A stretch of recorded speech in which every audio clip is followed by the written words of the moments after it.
भाई नमस्कार जय जगन्नाथ अनुरोध कर जय श्रीराम भारत मु रत्नाकर आज आपन को आउ थे पार्टी ब्लॉग रे छोटिया ब्लॉग रे स्वागत कर मोर ब्लॉग थी जाल बाबा देखी पूरा जाल फोकस ये देखो जाल ये जाल आगुरी थी एवं तो सब बोटिंग फोटिंग होप्रे जहाज जा समुद्र मछली आगुरी साधारण जाल ही माछ धरा जाए बर्तमान ये जाल तो विभिन्न पर्पज व्यवहार है जाल माछ भी धरा आपणकर बाड़ी जो मंचा फचा कर जाल लगे आपणकर छपर घर जार थी से छपर भी जाल भी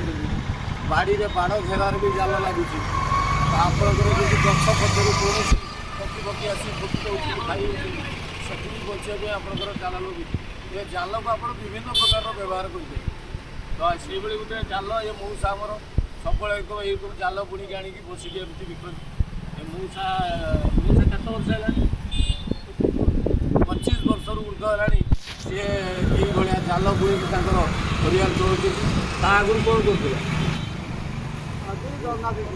आगुरी से डंगा फिशिंग होता तम बोट्रे जाऊे फिशिंग कर तो बर्तमान से 25-30 वर्ष है यही जाल बुणी बेपार भी करते संसार भी चलाऊ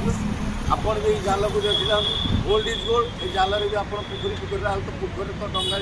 फिशिंग करहबनी तो जाल भल पकड़े आसो आपको तो सब प्रकार कहला मंचार व्यवहार कर बाड़ घर व्यवहार छपर घर व्यवहार कर कौन पक्षी पक्षी आपंकर फलमूल पनीपरिया बचाई भी जाल लगे पारे तो आप जालटा आज देखिए आज रत्नाकर जाल ब्लॉग आपंकर ये बदला विराम देला नेक्स्ट आउ गोटे ब्लॉग आप देखा जय जगन्नाथ जय श्रीराम भारत माता जय नमस्कार।